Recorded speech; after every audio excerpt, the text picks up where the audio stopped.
If you've made your mind up to love, nobody can stop you.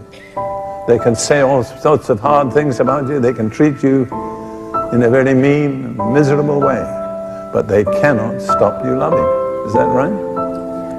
Nobody can stop you. The perfect example of that is Jesus. They did everything to him. They beat him. They put a crown of thorns on his head. They gave him vinegar to drink. They beat him. They abused him. They reviled him. They pierced his hands and his feet.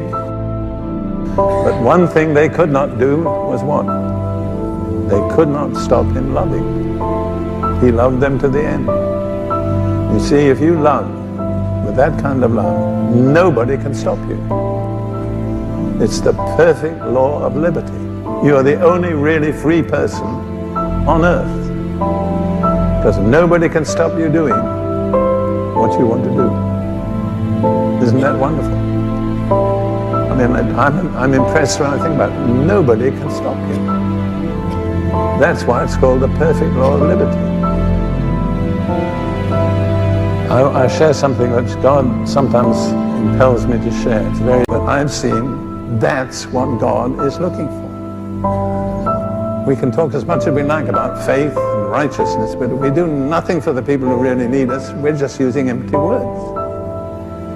And there's no shortage of people who need us. That's one thing we cannot complain about. They're not far from any of you.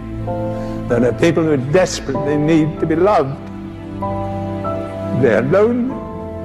They're not cared for. They have no answers. They're desperate. And you don't have to walk far from where you live to find people like that. I'll talk to you. If God wills and we live, I'll talk to you on Sunday night about that. But I've come to see that this is the, what would I say?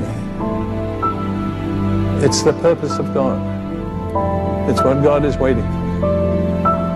I was preaching